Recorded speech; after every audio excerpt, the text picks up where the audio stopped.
Good evening, my viewers at home and all my followers. I really appreciate you for for being there for me, and I thank God and I welcome you all today with the peace of the Lord God Almighty, our Lord Jesus Christ. I have a message that I want to share with you today, and this was a revelation that was given to me about I think on the 11th of this month of April 2020. Yeah, it was so powerful, though it's a short revelation, but I know it's it's very powerful. So I I was in this dream revelation. I was in a pitch, football pitch. I used to play football before. When the Holy Spirit wants to minister something to you, give the message to you with something that you can understand. So I was in a football pitch with some guys. We're training, warming up for training match. Or for but we were about to play football. So after we warm up, we were waiting for the coach to select. So the coach, it was a very big pitch. So the coach was like, he selected one, two, three persons. I was waiting for him to, select me. It was like, not. It was like bit delaying the selection. You understand? And it was getting dark. The day was not getting dark. So I was getting anxious. Like I was like a little bit angry within me that why is it that this man don't want to select me, and he was delaying the selection. You understand?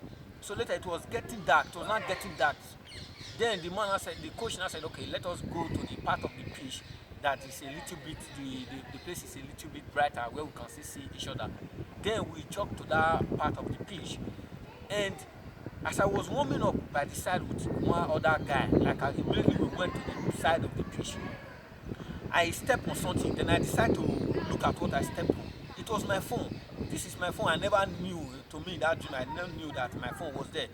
And I saw on it, as I picked it up, as I was about to pick it, I see some set of like little animal, like this animal that normally come out in multitude during the New Year, New Yam period. It's reddish in color and they are small, tiny, they are very soft. So it was just on top of the phone, and it was a written word, as in they line up in a written word. It was so amazing. And this word says, you have time for yourself, but, and the side after that board where it was where where I stopped on the phone, so I couldn't see the animals that was there. This little animal that was there in written words was not pressed because I stepped on it. I couldn't see what was written there. Then I was amazed in my spirit. I was amazed that how possible is this that God can write, write something, convey a message to me in this form. Within that same spirit, I realized that that part where I stepped on was the time for God. That but we don't have time for Him. You understand? Our Maker. But we have all the time, for ourselves. Then I woke up from the dream as I was, trying to get the power behind God writing message for me with this set of small animals. Then I realized that when I woke up, I began to think about this, these written words with these small animals because I know every good thing comes from the Lord. So I realized that this other part that I stepped on was, we don't have time for God. Then I quickly, you know, consider myself and the people out there, which of course I know is very, very, very, very, especially we that are, you know, living in Europe, in the Western world, part of this world. We are so, should I say condition, or I don't know how to put it, but we are so used to our working time, our hustling for our daily bread, all those kind of things. But this dream make me, convey the message to me that even at in this kind of situations, we should still find time for our God, our Maker, our Creator. Then I really have to, consider what the Bible says concerning having time for God. So in the book of Isaiah 1:18, it says that, come please, God was talking here. Come, say, please come and let us reason together. God is calling humanity. God is calling every individual that we should come close to Him and reason with Him. God wants to reason with every one of us. You know, He wants to reason with me, reason with every one of us that was in the pitch in that revelation, that make Him to write and convey a message to me using those small animals. And in the book of James 2, James 4 verse 8, say when you come close to God, God will also come close to you. You understand? The more you think you can do all things for yourself, the more you think you can fetch for yourself, the more you think you don't have time, to meditate on the word of God, to come close to God, to really draw close to your maker, the more you are getting far away from Him. So we really have to take time, to come close to God. And also put in consideration how to put our focus on our maker, our God, the creator of the universe. If you go to the book of Psalm 46 verse 10, there he says, be still and know that I am God. God said you should be still in the sense that be still in Him means consider, put everything into the hands of God. Put everything to His hands. So then you now relax. Then God will not do everything. God will show Himself as God in your life. For you to know that He is God, you have to be still. Still in the sense that put Him first in all things that you do. Consider everything about your life, even your marriage, your activity, your job, your business. Put everything into God's hands. Consider Him. Let Him lead. Then He will show Himself in your life that He is God. You understand? So even in Philippians 4 verse 7, which says the peace of the Lord, which surpasseth all understanding, the peace of the Lord that surpasseth all understanding will definitely guide your heart and your mind through Christ Jesus. Giving your time to God is like you are asking God that I want peace in my life, in everything that I do. I trust you to that extent that leaving all my situation, my marriage, my business, whatever, in your hands, I know that I will have peace. I will have joy. You understand? And definitely God will show Himself as God in your life. So it is good to really consider having time for God, especially in the time whereby you have liberty, whereby you are free to do anything that you can do. Not only in a time like this that we are, like this time of quarantine they call it, or pandemic or whatever they call it, but in every time given to you, every single time. And also remember, this time we are talking about that you should give to your Creator. This same God is the God that gives you that time. You understand? So then in Romans 8:6 also say that to be fleshly minded, to be carnally, when you are carnal, when you do things with your own flesh, is death.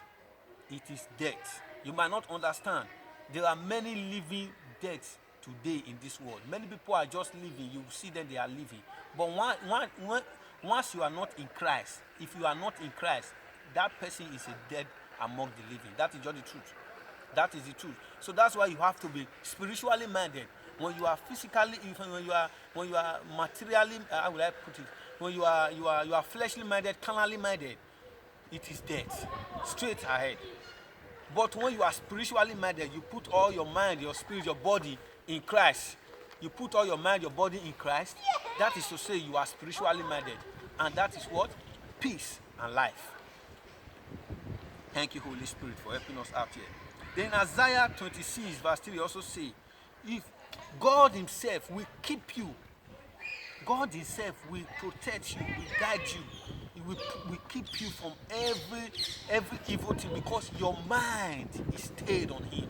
when you keep your mind in God, when you stay your mind in God, everything you do is in God. You are confident of the God that you serve. You have confidence in your relationship, your personal relationship with God. That is giving your time to God. Is your personal with your to make your relationship, your personal relationship with God to be strong. Your mind, your heart, your spirit, everything will be stayed on God, not depending on any other human being. Not your wife, nor your husband, nor your daddy, nor your children, nor on any of whatever human being or any other thing or any other creature, but on the God that created the heavens and earth, the God that make you, in his own image and likeness. The God that loved you from his heart, that he saw the sin that you were going to commit. He gave his only begotten son. When you stay your mind on him, that is giving your time to God. When you give your time to God, when you spend much of your time for God, that's to show it will make your mind to be stayed on it. Whatever you want to say, whatever you want to do, the word of God will always come out from your mouth. Everything you do, your relation, everything you do will be working according to the will of God. Thank you, Holy Spirit of God. Then also, when you praise God always, when you praise God always, sing praises, worship God, it also make you to have a lot of time with God. God said David is the man after his heart. He called David the man after his heart. Why? Because David always have time to worship God. David always have time to sing praises unto God. That's why God called him the man after my heart. David committed a lot of sin. The record is there in the scripture. But God still called him the man after my heart because he have time. He still have a lot of time to sing praise, to worship God. God need our worship. You spend time to worship God. It's perfect. It's perfect in our God. Then number 4, I would say knowing God in his word. Knowing God in his word is so great, so great, because his word himself is God himself. The word of God is God himself. So knowing God in his word is you are knowing God in fullness. You are knowing God in fullness through the Holy Spirit. That in the book of Joshua 1 verse 8, he says, study this book of instruction.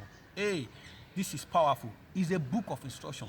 The scripture, the Bible, is a book of instruction. Studies this book of instruction so that you will be mindful enough to observe and to do all things that is written in it. And when you observe all that is written in it, everything that you do, you will prosper, you will succeed. You understand? It's a book of instruction. The Bible is written for our instruction. Yes, in the book, that is what Joshua 1:8 is telling us, that the scripture is written for our instruction. When you follow this instruction, you meditate on it day and night, you walk with it, everything will begin to fall in place for you. Anything you do, whatever you touch will be blessed. Whatever you do, you will succeed and you will prosper. My dear brothers and sisters, my dear followers, take this word today. Anything outside the instruction of the word of God, outside the scripture, there is no prosperity in it. There is no success in it. I know you might know a lot of people, carnally minded people, they are rich. My dear, any richness, there is no peace of heart. Not the peace of this world. I'm talking of the peace of that Jesus Christ himself gives. There is no wealth, no riches that a carnal mind, a carnal person, or fleshly person we have today that can be compared unto the richness of those that walk in spirit of Christ Jesus, that walk with the Spirit of God in them. Never, because their peace is not the same. Their peace can never be the same. You understand? So that is it. That is what Joshua 1:8 is telling us, that we should study the book of instruction, and it will guide us to our success and our prosperity. Hallelujah, hallelujah. And the book of Psalm 1 to 3 also talks about that. Then number 5 thing I will point out about having time for God is God's will for us. You understand? When you commit your action unto God, and all your plans will succeed. All your plans will succeed. That is Proverbs 16:3. That is what is telling us, that when you commit all your plans, committing your plans is that you have a goal in life to achieve. You have a purpose that you are working towards. Especially when you know the purpose that which God wants you to fulfill on earth. If you commit it into the hands of God, every plan that you make towards it, everything. Your action, what you plan to do today, anything you want to do, your action. Your action is, for example, I want to go to the market today, or I want to go to the shop. It's an action because I'm leaving my home to go and do something. When you commit it to God, or maybe I want to build a house, or I want to get married. When I commit that particular action I want to take, I commit it to the hands of God. Then my plan towards getting married or building that house will be fulfilled because I leave it in the hands that maketh the heavens and the earth. So what is it within the earth that cannot do for me? So that you can get that from the book of Proverbs 16:3. It says, commit your plans unto God. And in Matthew 6:33, it also talks about seek ye first the kingdom of God and his righteousness, and all other things shall be added unto you. You see, my brothers and sisters, I thank you for your time today. But the truth is that the time that you had for God to have listened to this particular video, it will never be a waste.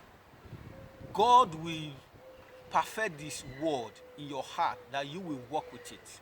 It's not compulsory that it must be everybody that come across this video that will make use of it. But I pray that God will use multitude to gain from this message, and the subsequent one by the grace of God. In Jesus Christ's name I pray. I enjoy you to spend time with your Creator.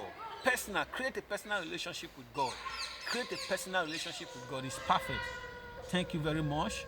May God bless you and have a very wonderful day ahead. And I hope to see you soon. Bye-bye.